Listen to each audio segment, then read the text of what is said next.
Olá, boa noite a todas e a todos. Vamos iniciar então mais uma live da ESA, hoje com o tema Desafios para o Protagonismo Feminino na Sociedade Atual. Aliás, deixa eu tentar fixar aqui o. Não sei como é que faz isso. Vamos aguardar a nossa convidada. Nossa convidada de hoje é Marina Gadelha. Marina Gadelha, além de ser uma grande mulher, ela é uma advogada, conselheira federal, presidente da Comissão Nacional de Direito Ambiental, e a Marina já entrou, e doutora em Direito. Estamos aguardando, já queria fazer... Olá! Oi, Bela. Tudo jóia? Tudo bom? Estava Deixa falando eu... bem de você, apresentando nossa convidada, mas já quero te dizer que estamos em belíssima companhia. Já vi Claudinha eu Prudente, também já vi a Cláudia aí. Um beijo grande para nossa ela. presidente da comissão da Mulher Advogada Rejane Sanches, aqui de Santa Catarina. Ai, que maravilha. Enfim, Tamires, minha amiga Graziella. Marcela, minha ex-aluna. Ah, é? Ah, É, esse vai ser uma live assim envolvendo assim com territorialmente abrangente, né? isso. E Você aí aí no no frio, frio eu e tô eu com aqui no calor, janela aberta.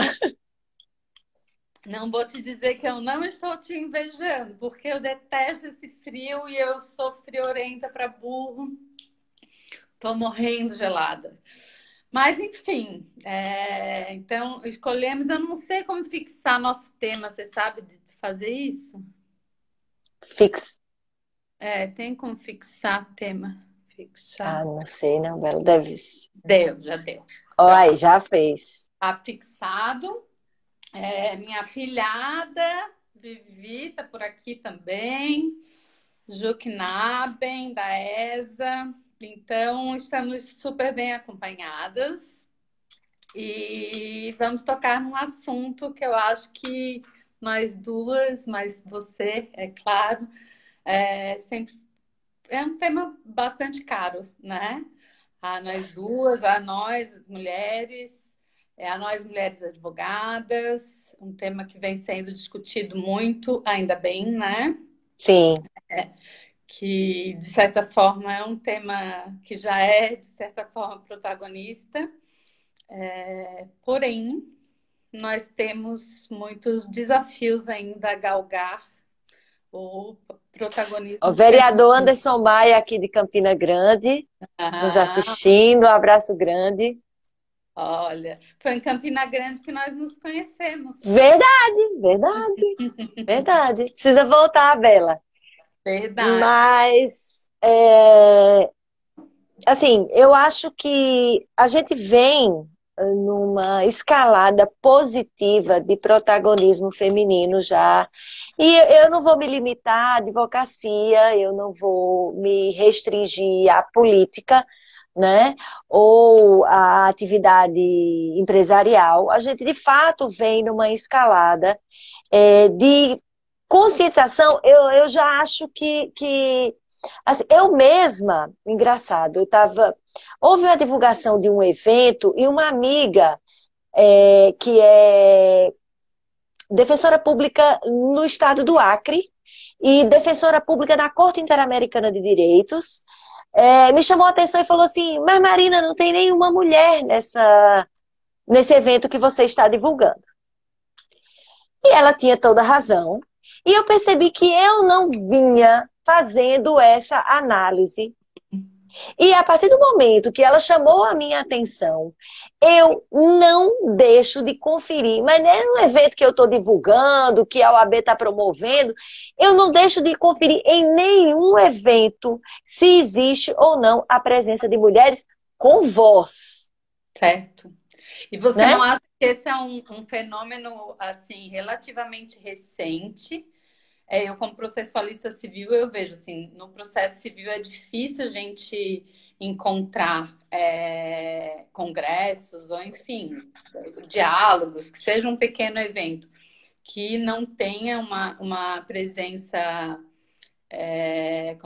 como eu diria assim, significativa de mulheres, mas isso foi muito por conta de mulheres que tiveram a coragem de boicotar os congressos só masculinos, e hoje em dia a gente vê que existe ainda, infelizmente existe, agora mesmo eu vi um encontro, um congresso de arbitragem, só homens, Uhum. existe ainda, né? Mas gera um certo constrangimento, porque não há quem não toque no assunto. Se isso é publicado no Instagram, vem o card, alguém vai perguntar, ué, não tem mulheres, Não não tem tem mulher? negros, Isso. E eu acho que isso tem que ser feito, essa análise crítica tem que ser realizada em qualquer instância. Inclusive, tem uma coisa interessante, eu me lembrei agora, depois eu posso olhar na internet para ver como é que chama, mas existe um teste, interessantíssimo, com relação aos filmes. Se eles, já viu isso? Uhum. Que os filmes que passam ou não nesse teste, em que inclui, por exemplo, as personagens femininas terem um nome. Você diz, mas todos os personagens... Não, nem todas as personagens femininas têm um nome. As personagens femininas conversam entre elas, então já é um aspecto. As personagens femininas conversam sobre ela entre elas e o tema não é um homem, que também Uhum. tem isso, né? Porque então a gente vê de fato que as pessoas estão preocupadas com esse protagonismo feminino. Mas eu ainda acho, primeiro, que é uma preocupação ainda das mulheres, Uhum.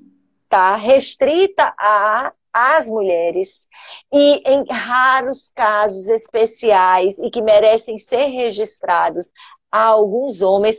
Olha a Wanda aí, um beijo grande. Foi minha aluna, agora é professora lá em Ai, que Blumenau. maravilha. Mora aí com vocês. Foi uma perda para Paraíba e um grande ganho para Santa Catarina. É, Então, assim, eu acho que ainda é restrita às mulheres e a alguns pouquíssimos homens, mas eu acho que isso não é razão para que a gente deixe de chamar a atenção, deixe de questionar. Muito pelo contrário, é motivo para a gente fazer esses testes. Depois eu olho direitinho aqui na internet como é que chama esse teste com relação aos filmes, mas fazer esse teste com relação a tudo. Tem Sem dúvida. mulheres, elas têm voz, porque também não adianta, Érica, a gente colocar a mulher para figurar.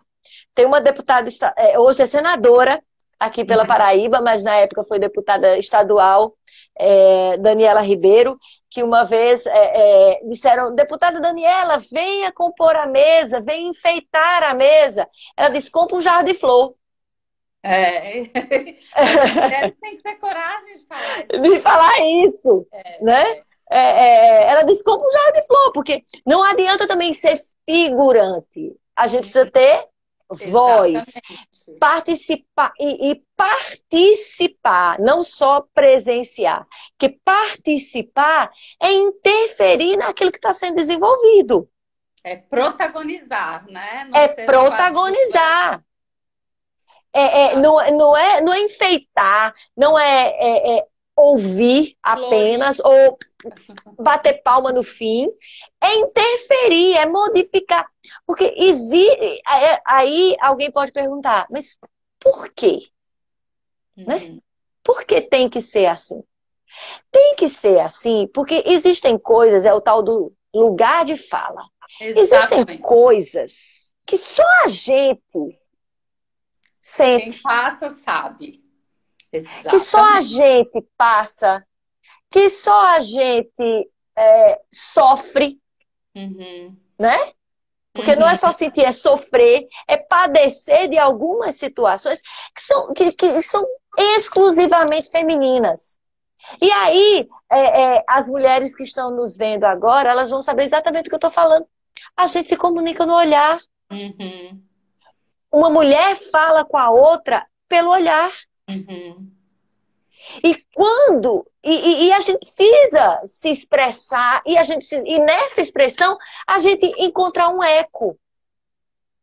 Então, se a Isabela tá lá, ela vai conseguir ecoar aquilo que eu tô sentindo, né? Então, não é uma, tem que ser várias, mais e mais, em locais de Uhum. destaque, em locais de decisão. Ô Marina, essa tua fala me traz algumas provocações. A primeira questão é do local de fala mesmo. Aí eu vejo Claudinha Prudêncio, que é é o ícone catarinense, nos serve de modelo nessa luta. E em todas as falas dela, pelo menos no sistema OABiano, ela sempre menciona o quanto ela recebeu apoio de homens que também sempre foram parceiros, a exemplo inicialmente do nosso ex-presidente Túlio Cavalazzi, Me lembrei dele imediatamente. e que sempre apoiou e que a gente vem numa crescente realmente de inclusão. Hoje a nossa gestão, apesar de não contar com a maioria, nem com uma paridade, nós temos sim muito mais representatividade, sabe? Então, eu sempre me questiono nessas questões assim, você sabe que eu tenho um trabalho de uma maneira geral com minorias, e aí tem algumas discussões que eu não tenho local de fala, mas eu posso me simpatizar e até auxiliar nessa luta, né? E aí é o que eu te pergunto: você acha que é válido? Você acha que qual é o papel do homem, né, nessa busca pelo protagonismo feminino? Ou se não protagonismo, pelo menos pela maior inclusão das mulheres nos espaços públicos, né?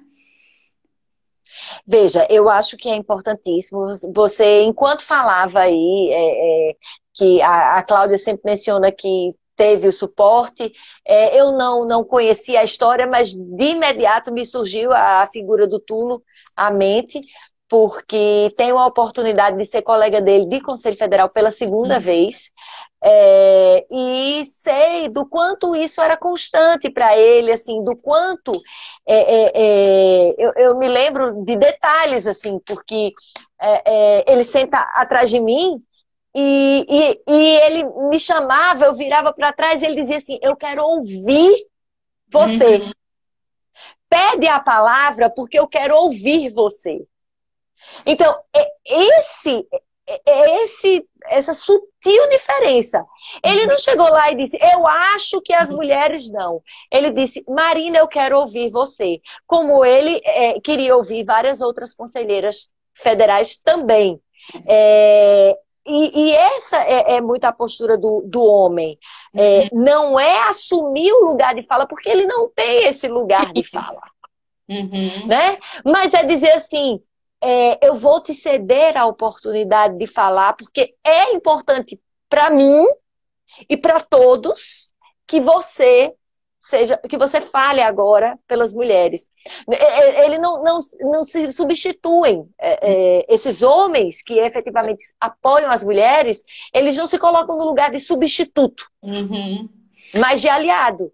Sim, eu sempre tratei esse tema e eu vejo assim com muita felicidade. Nós temos vários homens nos acompanhando na nossa live, porque muitas vezes a gente lança uma live, ou, enfim, uma discussão que tenha essa temática e automaticamente as pessoas pensam que é para mulheres. E na verdade não é. Não. Eu acho que a gente tem que deixar muito claro para nós mulheres e para os nossos homens também, é que a inclusão da mulher é uma vitória para a sociedade, não é uma vitória apenas para as mulheres. A busca por paridade, por equidade, é uma busca que favorece a sociedade como um todo. Você concorda comigo, Maria? Perfeita, claro, porque eu acho assim, eu vi inclusive uma frase do Barack Obama dizendo assim, se você está sentado numa mesa e não tem mulheres ou negros nessa mesa, levante-se e chame, porque a discussão ali, ela não vai evoluir. A gente só evolui na diferença. Então, Exatamente. tem aspectos que serão suscitados por uma mulher que jamais serão suscitados por um homem. Uhum, Que serão suscitados por um negro ou por um indígena, que jamais serão suscitados por pessoas de outras etnias. uhum, E isso é muito importante, porque é quando a gente cresce, quando a gente é provocado não a se colocar no lugar do outro, uhum. mas a ouvi-lo e a entender como é que pode ajudar essa pessoa naquilo que ela tá se propondo. Então, não é a discussão sobre representatividade, e aí eu vou ampliar um pouquinho, Bela, não estou falando mais só de representatividade feminina, estou falando de representatividade. É muito importante que você se identifique. Eu Sim. estava conversando com um amigo que é jornalista e é gay. E falando com ele assim, da importância da representatividade. Eu sempre fui magra, tá? Uhum. E as revistas, as propagandas sempre mostraram mulheres magras. Quando apareceram mulheres gordas ou fora do que se chama de padrão estético de beleza, enfim, porque essa denominação, aí é que você vê a diferença de que eu não estou me vendo ali, mas outras pessoas estão. E é muito importante que elas se vejam Uhum. representadas. É. Sempre.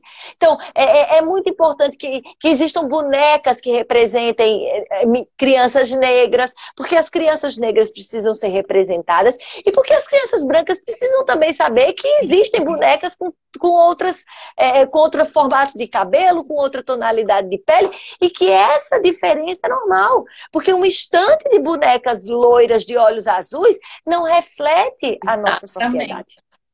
Mas por muito tempo, porque isso passa realmente o exemplo da boneca, eu acho que ele é muito significativo, porque, enfim, na minha geração, eu brincava de boneca, e as bonecas tinham esse perfil.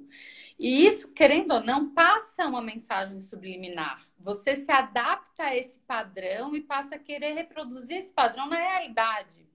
Então, a falta de diversidade, seja num local público, seja na compra de uma boneca, passa essa mensagem subliminar, que aquilo está correto, que é assim mesmo, né?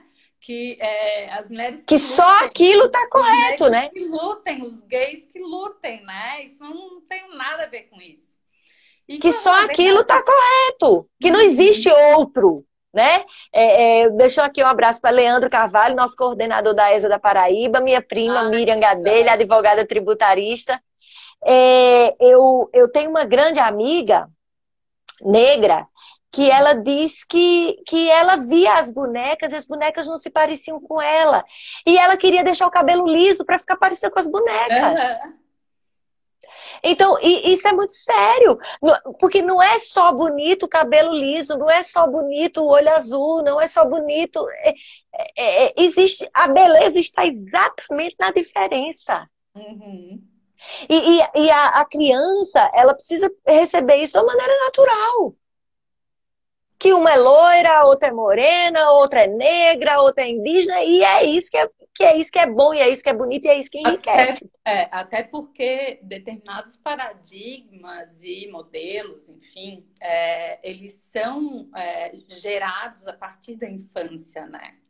Então, quando Sim, você naturaliza a desigualdade, você possivelmente está gerando uma criança que será um adulto preconceituoso. intolerante. Exato, dentro daí a gente vai falar de machismo estrutural, enfim, mas essa ideia mesmo, sem achar que está errado, porque, enfim, ele viveu, inclusive, o período que não tinha certo discernimento para discutir essas questões como algo absolutamente natural.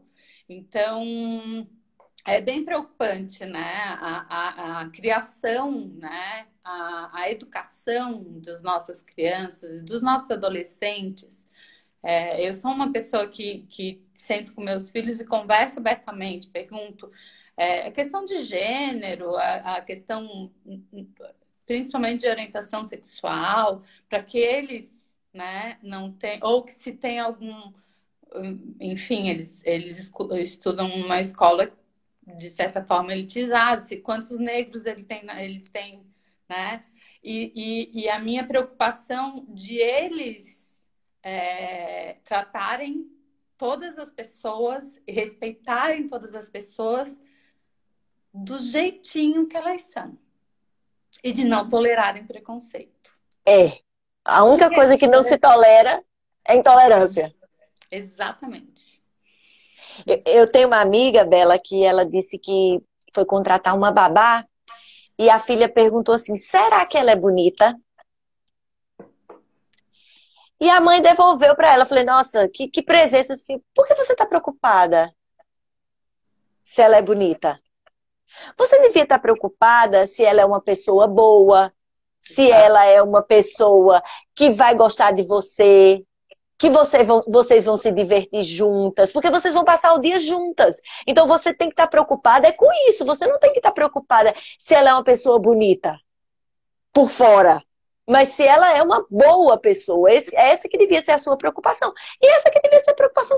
Isso é que devia ser um assunto, sabe? O que eu acho assim, que quando a gente é, é, é importante que se fale, é muito importante que se fale, mas para no futuro a gente não precisar falar sobre isso, porque isso não vai ser um assunto. Mas aí a gente entra num outro assunto, que é, de certa forma, polêmico ainda, né? Falar é importante, mas ainda assim, só falando, nós não vamos garantir o nosso espaço, ou o espaço que nós merecemos, né? E aí vem a questão das cotas, a questão de políticas afirmativas, né, de uma maneira geral, mas assim, restringindo para a questão feminina, que eu vejo, inclusive mulheres, né? Não, eu não quero ingressar no sistema oabiano, eu não quero ingressar na política, ou eu não quero ingressar, enfim, em espaços por conta de cota, mas sim por merecimento. Questão da meritocracia mesmo. Ao meu ver, essa é uma questão muito clara. Se não houver políticas afirmativas, a gente não vai chegar ao ponto de a igualdade ser natural, ou de a inclusão feminina ser natural e a paridade ser natural. Eu E vou, aí. eu Fala, vou te fala. confessar que eu já tive esse discurso, Uhum. sabe? Da Assim, meritocracia.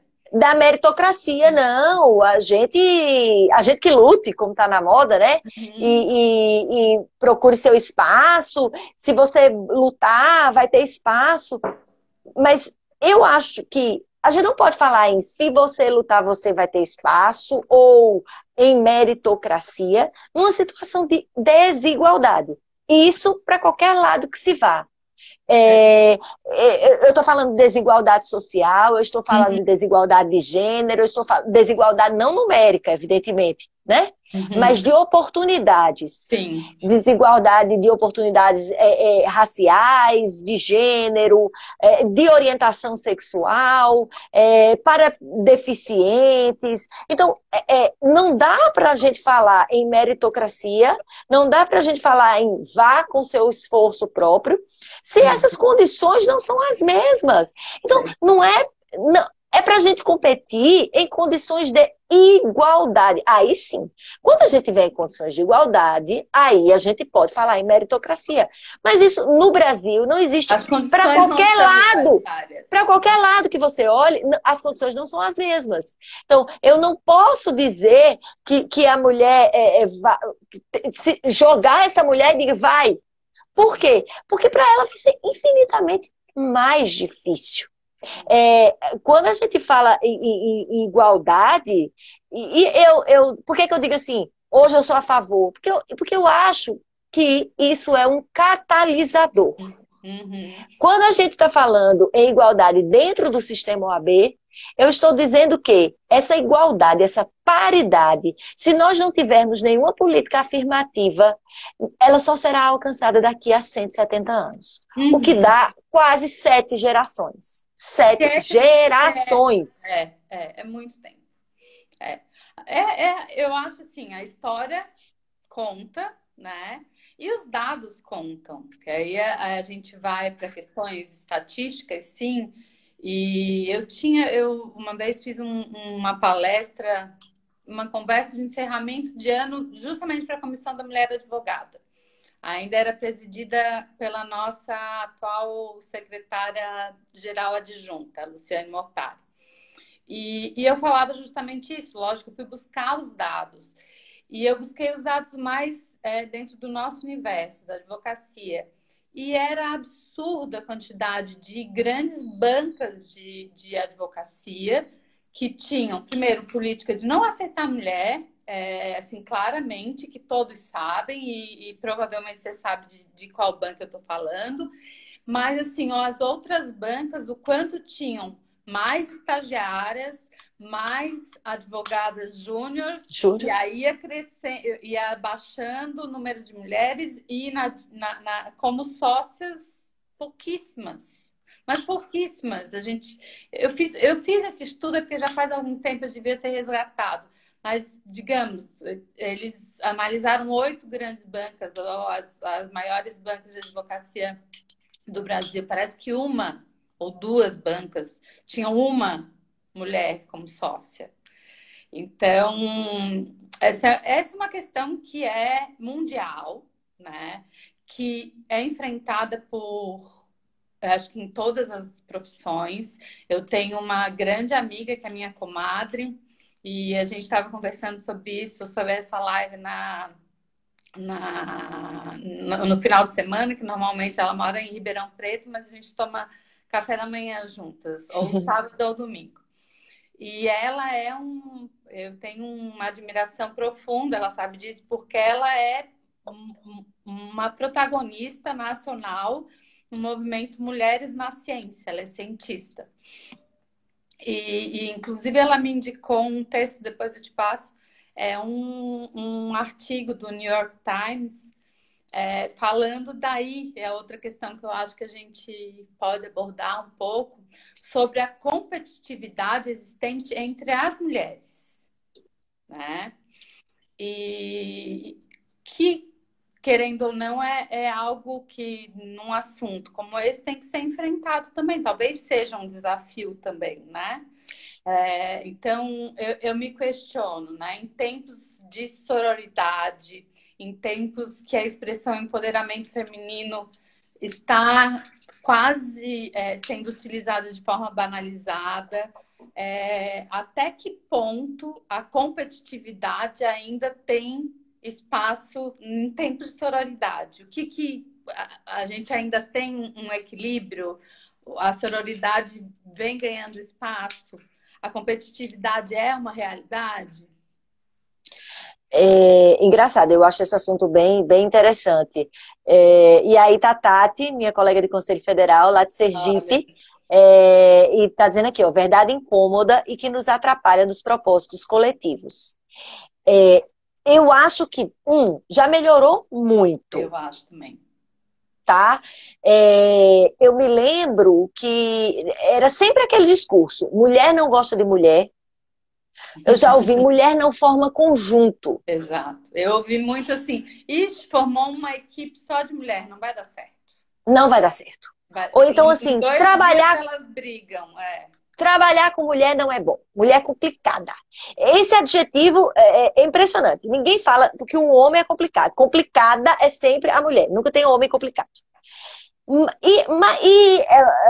Eu vejo que isso já vem, de alguma maneira, sendo desconstruída. Porque, tia Norma, um beijo enorme, minha querida. Isso vem sendo desconstruído, tá aí. Tia Norma e minha mãe se conheceram e se transformaram em melhores amigas do dia para a noite. mas vem sendo desconstruído paulatinamente. Eu acho que isso foi uma coisa que o machismo implantou entre as mulheres para nos separar e para evitar que a gente se reconhecesse, né? Se reconhecesse como igual, se reconhecesse como uma aliada, como uma amiga. Inclusive, esse discurso normalmente parte dos homens, né? Parte dos homens. E eles cuidam de difundir. E a gente pode assimilar ou não. Né? A nós cabe. E eu acho que muitas de nós já estamos desconstruindo, já estamos vendo na mulher uma aliada, uma amiga, uma irmã. Aí vem o termo da sororidade, né? É um laço de fraternidade, mas entre mulheres. Mas acho, por outro lado, que ainda existem mulheres, sim, apegadas a esse formato, ou, não vou dizer formato, mas apegadas a esse discurso, que não conseguiram se libertar desse discurso ainda. O que você está fazendo em relação a isso, né? É aquela coisa, você está fazendo trabalho de casa, né? Ou então assim, eu preciso desconstruir isso que colocaram na minha cabeça. Isso foi implantado na nossa mente e a gente precisa desconstruir. E é preciso que as mulheres percebam e que isso não é diferente, competitividade de competição. Competitividade existe em qualquer circunstância. Nós vivemos num ambiente competitivo, um ambiente de trabalho extremamente desafiador, mas essa competição não é uma competição de gênero, é uma competição entre pessoas. Exato. Mas é exatamente esse é um desafio, Marina. Eu acho que esse é um grande desafio, porque eu acho que essa competitividade ela ainda é dividida em gêneros. Existe a competitividade entre mulheres, ou assim, como é que eu posso dizer? Numa visão de fora, entendeu? As pessoas ainda veem isso. Eu, sinceramente, não penso... E quando eu tô num ambiente de trabalho, eu acho que esse ambiente é competitivo, em qualquer circunstância, mas eu, Marina, não separo as pessoas por gênero. Enfim, a competição é a competição natural de um ambiente de trabalho. Mas o que eu acho é que, como poucas mulheres conseguem ter alguma visibilidade, as que conseguem... Da nossa essa também. Beijo, Bia. Desculpa. As poucas, imagina. Vai vendo as pessoas entrando, vai ficando feliz. Pois é, ainda mais nesse tempo que a gente não se vê. Tem gente que a gente não vê. Nossa. Exatamente. Eu acho que a gente precisa desconstruir, porque as mulheres que conseguiram alguma projeção, muitas ainda têm essa história de, eu cheguei até aqui. Então pode chegar também, a outra pode chegar. Então eu não vou ajudar porque ninguém me ajudou e eu consegui sozinha. Mas não precisa ser assim. Não precisa ser assim. Tem espaço para todas, mas tem espaço para todas se todas se juntarem para abrir esses espaços. Porque senão o espaço vai continuar sendo restrito. Não, e tem outra questão também, né, da inclusão feminina. Tem mulheres e mulheres. Tem mulheres que nasceram privilegiadas porque têm pais já na profissão que seguiram, ou privilegiadas por questões econômicas, ou privilegiadas por terem tido acesso a... Enfim, não há a gente também não pode tratar as mulheres como iguais. Nós somos iguais em gênero. Mas há uma profunda desigualdade entre as mulheres. Às vezes... Pois é sobre isso que eu queria falar, assim. Eu nunca quis ter filhos. Eu vou fazer 42 anos agora, esse mês ainda. Eu sei, a gente já conversou sobre isso. Pois é. Que você não aguentava mais as pessoas perguntarem. Agora que o tempo tá passando, ficou mais fácil, Bela, porque aí eu faço assim, agora eu já tô com 42, então não vai dar mais. Mas até aqui eu vivia tendo que justificar e tal. E aí, primeiro, tem mulheres que me olham assim com um olhar de coitada dela. Coitada. Infeliz, incompleta, insatisfeita. Mas não é isso que eu quero chegar assim. Então, outras perguntam assim, Marina, como é que você dá conta de tanta coisa? Eu digo, é muito fácil, eu não tenho filhos. Porque para quem tem filhos, é tudo muito mais difícil. Muito mais. Eu não preciso dizer para você, né? Que tem 2. Então as pessoas dizem assim, nossa, você faz tanta coisa. Eu digo, meu jeito, eu não tenho filho. Como eu não tenho filho, cabe muito mais coisa no meu dia a dia. Eu posso escolher muitas coisas. E por que eu estou falando nisso? Porque essa é a grande diferença. Porque a maioria das mulheres pretende, deseja e acaba realizando a vontade de ser mãe. Tá?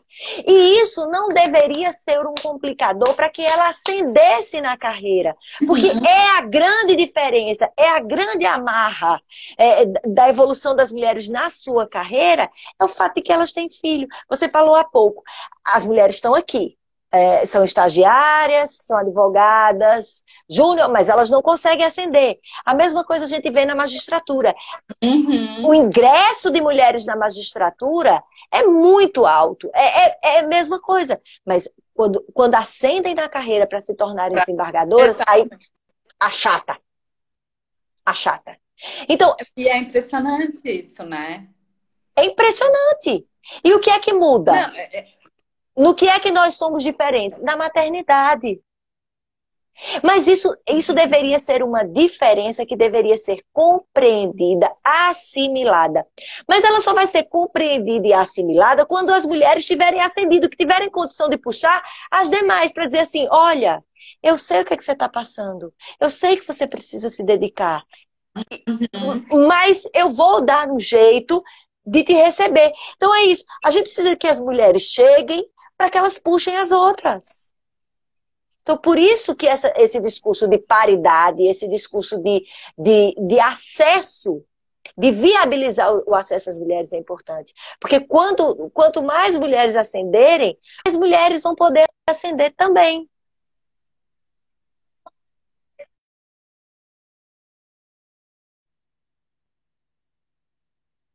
A minha internet travou um pouco, eu não sei se você está me ouvindo agora.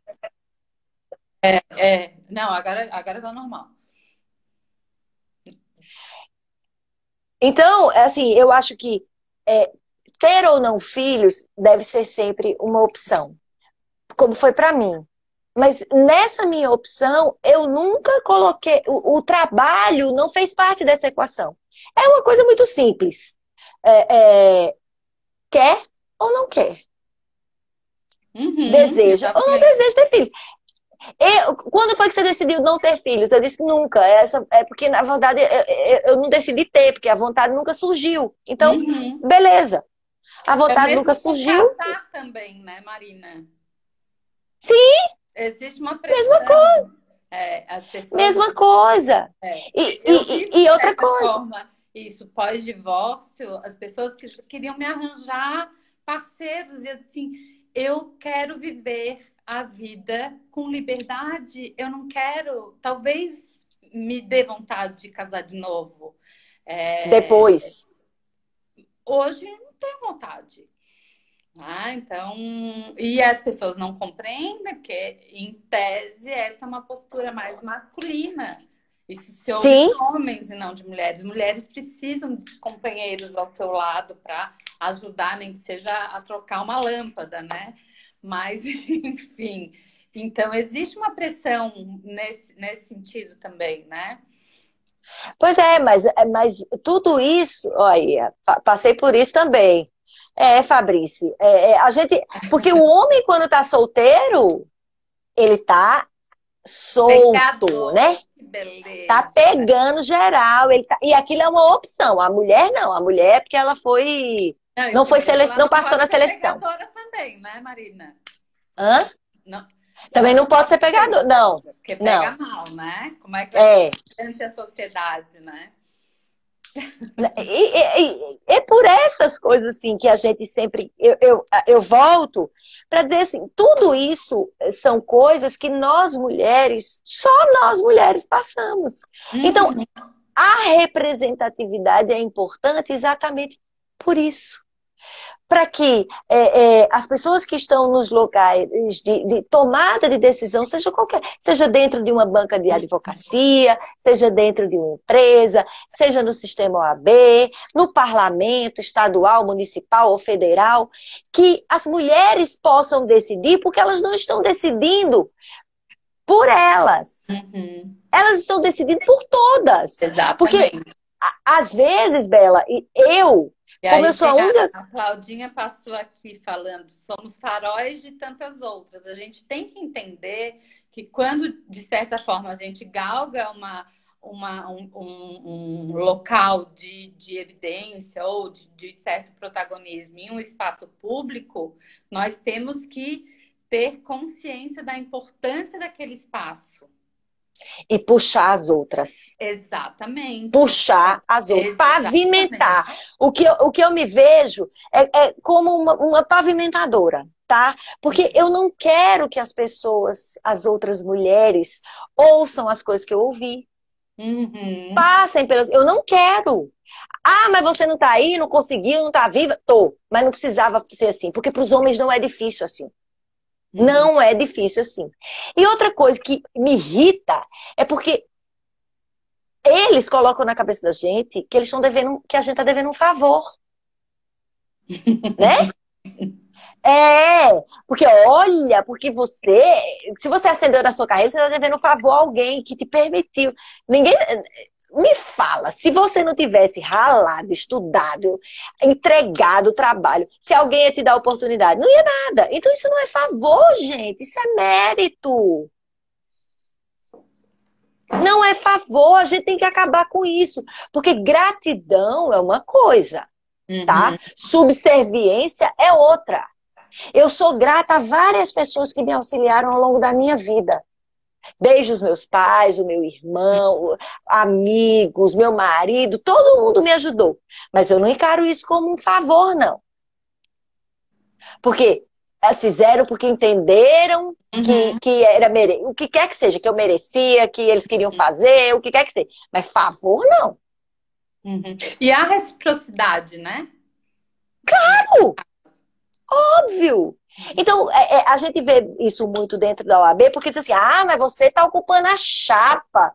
Exatamente. Mas se você não tivesse voto, se você não fosse não trabalhasse na campanha, se você não... Iam te dar espaço? Mas não ia mesmo. E então, mais, não é... você está só aqui porque a gente tem que obedecer às cotas de X%. Então, né? Tem que parar com esse negócio. E isso é muito chato também, porque você não se sente querida, desejada. É muito acolhida nesses ambientes. Até a primeira fala, né, Marina? Porque é essa questão que eu acho que quando a gente ocupa esse espaço, a gente tem que ter exata consciência do quão importante é ocupar esse espaço. Porque, primeiro, foi muito difícil a gente ocupar.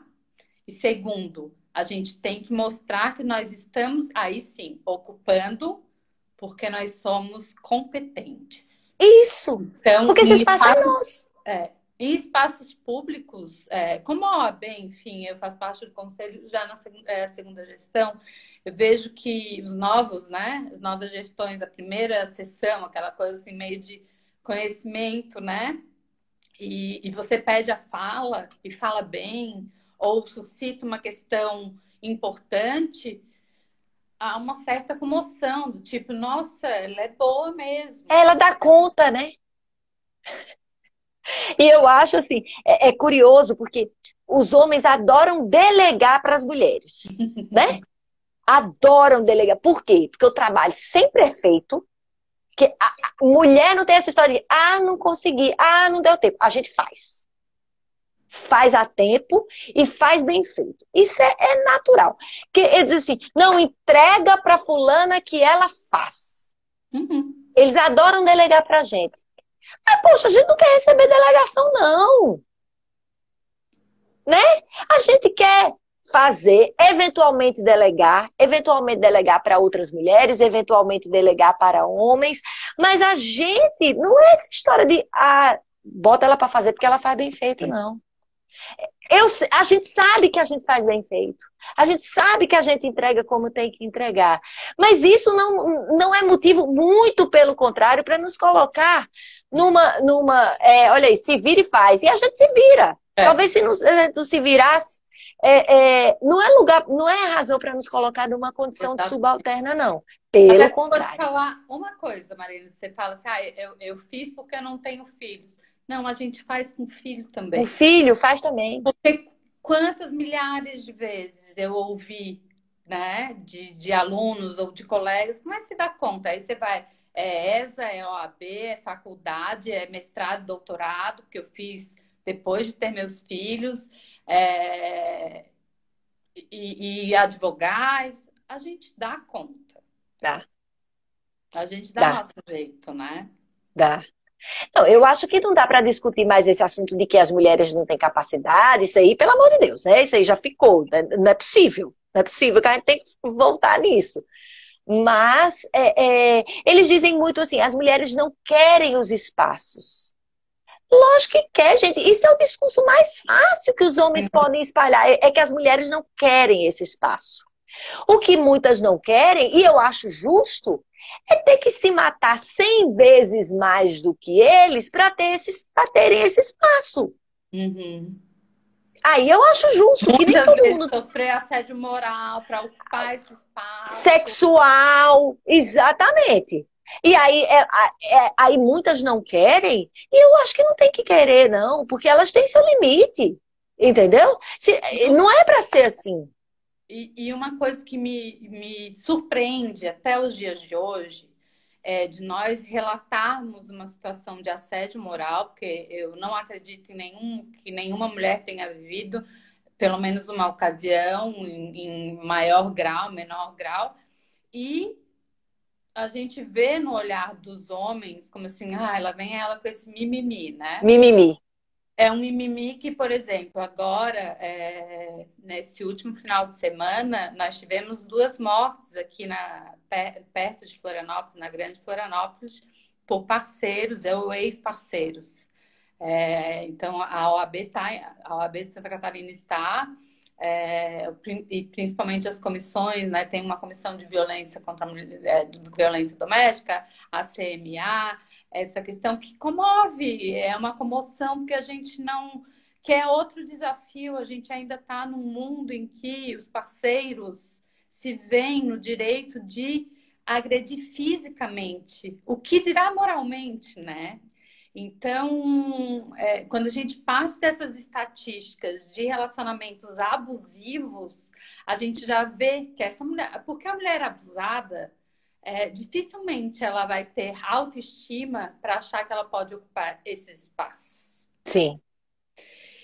Porque ela ouviu a vida inteira que ela não era capaz, que ela não era boa o suficiente, que ela devia ficar em casa, que ela devia se envergonhar. Então, as mulheres morrem ou as mulheres se encolhem. E mulheres que seriam brilhantes em espaços públicos ou em espaços que elas optassem por escolher. Mas o abuso é tão grave, né, que ele incute realmente no âmago da mulher abusada, né, que ela realmente não é capaz. E grande parte, nossa, um número muito grande de mulheres que, enfim, não caminham em busca do seu espaço porque elas não acham que são capazes. Pois é, a colega aqui, Fabrício, tá dizendo assim, que passou por um relacionamento abusivo e que ouviu durante muito tempo que ela não era capaz. Essa é a ladainha, porque é a forma... na verdade, esses homens que são abusadores é que não são capazes, tá? E aí eles recorrem a esse tipo de expediente para fazer com que a gente acredite que a gente precisa muito deles. Né? E fazer com que a gente precise deles, porque um relacionamento ele não deve ser baseado numa necessidade, né? Ele deve ser baseado em outro tipo de sentimento, em amor, em solidariedade, Exato. em participação. Parceria. parceria, Uhum. não de necessidade. Eu não quero estar com ninguém porque eu preciso, nem porque ela precisa de mim. Acho que não Quando é, a não é esse o dependência verbo. emocional é muito séria, né? E quem não são. Pois é, Fabrício, eu tenho uma outra amiga que sofreu, inclusive, abusos não só psicológicos, mas também abusos físicos. Ela chegou por várias vezes, ela, inclusive, o cidadão chegou a quebrar o braço dela. Meu Deus. É, é, e dizia que ela não era capaz.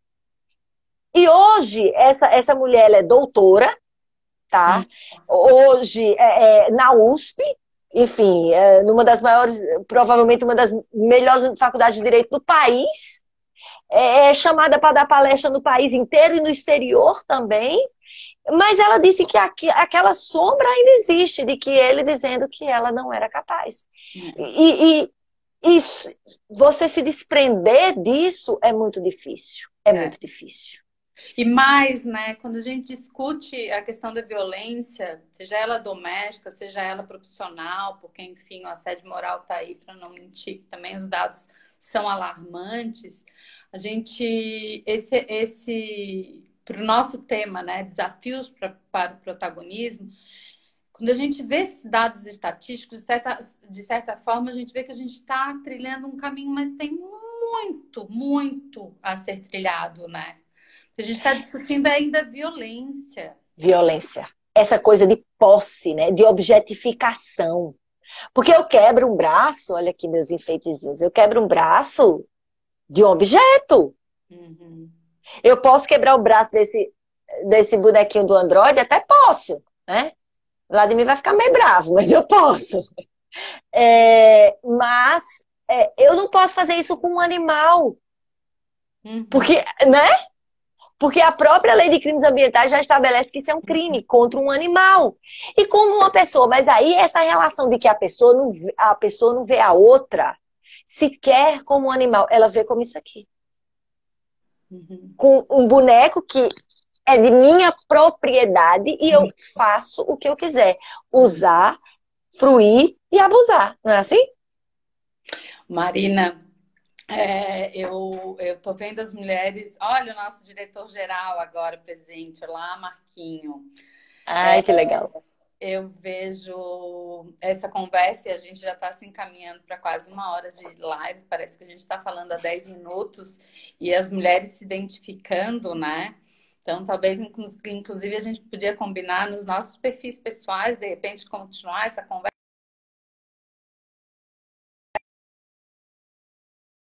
Ah, tá. Tô. Tantos desafios, né? E aí a gente encerrou, talvez, com o maior desafio, que é essa questão da violência existente ainda, né? Se a mulher está falando, está sendo violentada, como ela tá pensando em viver, o que dirá ser protagonista, né? Então, para essa mulher mesmo, o espaço e o caminho talvez não seja vencido em uma vida, né? Eu te pergunto, e eu acho que seria bom a gente, ainda que de forma, né, tangenciar por conta do horário, o assunto. Nós estamos preparadas para paridade dentro do sistema da OAB? Esse nosso movimento Paridade Já, ele é compatível com todas as regiões brasileiras? Que eu fico pensando o seguinte, eu vejo naquela última reunião, a Bahia já é paritária, né? Não é Bahia? É a Bahia, né? A Bahia, o Distrito Federal e Sergipe. Uhum. Veja, eu acho que se nós observarmos os números, nós estamos absolutamente prontos para a paridade. Essa paridade ela já existe dentro dos registros da OAB, tá? Exatamente. Ela já existe em termos numéricos. Alguns estados, algumas seccionais, até tem mais mulheres inscritas do que homens, A nossa está tá? E, quase chegando lá. pois é, e as que não estão, e que as mulheres ainda não são maioria, elas são minoria por pouquíssimos números. Então, vamos dizer que mais para cá ou mais para lá, nós estamos em metade, metade. E se nós considerarmos a jovem advocacia, ou seja, a advocacia que vai daqui a uns anos ocupar os espaços, aí as mulheres já são maioria. Uhum. Tá? Então, nós estamos... E depois que a cláusula de barreira acabou, então, que é possível que as jovens com 3 anos de formada já ocupem espaços nos conselhos subseccionais e seccionais, então nós já estamos, em termos numéricos, absolutamente preparados. Se nós estamos preparados em termos numéricos, em termos de preparo intelectual, não vou nem entrar no assunto, né? Enfim, somos todos advogados, submetemos-nos ao exame de ordem, aos cursos de pós-graduação, enfim, isso aí não se discute, pelo amor de Deus, isso não é um assunto. Quem é que não está preparado? Os homens. Os homens é que não estão preparados. Então, assim, as discussões, o projeto da conselheira federal Valentina Jungmann passou dentro da Comissão Especial de Análise das Eleições no Sistema OAB por unanimidade. É uma comissão formada por conselheiras e conselheiros federais e presidentos de seccionais, porque nós não temos hoje nenhuma presidenta de seccional. Passou por unanimidade. Então, o discurso tá ok, igual aquela história, as unhas estão ok, o discurso está ok. Agora, nós precisamos votar isto dentro do Conselho Federal. E esse é o maior desafio, porque o Conselho é composto, em sua grande maioria, nós somos apenas 39 conselheiras federais, de um total de 181. A grande maioria das mulheres, inclusive na suplência, como é o meu caso, sou conselheira federal suplente, e nós precisaremos do voto masculino para que esse espaço seja aberto. E aí fica a dúvida, né? Porque aí as desculpas já aparecem mil. Não, porque as mulheres não querem, porque as mulheres não gostam, mulher não gosta de política, mulher não pode viajar. Quem falou? Marina, Quem falou? Eu vou ter que encerrar. Ah, que pena. Infelizmente, porque nós Tô adorando nossa conversa, que não é mais só nossa, eu e você, nosso público foi fiel. Ficou o tempo inteiro, eu percebi. Te agradecer muito, mas eu te agradeço muito por essa conversa, falando de um tema tão pesado, de forma tão leve. Acho que tem espaço para discutirmos mais. Sim. Então, te agradeço muito. E quem agradece sou eu, Bela. Eu gostaria, então, de deixar essa live como homenagem a essas 2 mulheres que morreram esse final de semana em Santa Catarina. Eu acho que é isso. É isso, que a gente possa que a gente possa ser a voz de quem foi calada, né? Eu acho que isso é que é importante. Em prol dessas mulheres que tiveram a vida ceifada, né? Exatamente. Tá bom, minha amiga? Um beijo grande. Um beijo a Santa Catarina. Espero voltar aí em breve, pessoalmente, para matar as saudades e que a gente possa conversar mais e aprender mais umas com as outras. Um beijo enorme. O meu muito obrigada a todos que nos assistiram também, tá? Beijo grande. Nós temos 1 minuto e 56 aqui, então dá para dar um... Ah, é? Tá aqui. Abriu a regressiva já. Então, eu acho que essa homenagem, ela deve ser feita e, de certa forma, eu acho que a gente tem sempre, né, que lutar também em nome, né? E que foram silenciadas para sempre, né? Essas foram caladas para sempre. Que a gente não se cale. Isso é que é muito importante. Que a gente continue insistindo e que seja sempre a voz. É até um momento aqui de lembrar. Fica atenta à vizinhança, fica atenta à colega de trabalho, fique atenta aos sinais que a gente recebe das mulheres. Pena que eu não estou aqui com uma caneta, um batom vermelho, aquele sinal do X vermelho na palma da mão. Que a gente fique sempre atenta, porque a gente se comunica no olhar. A gente conversou sobre isso no início, né? Então, atente até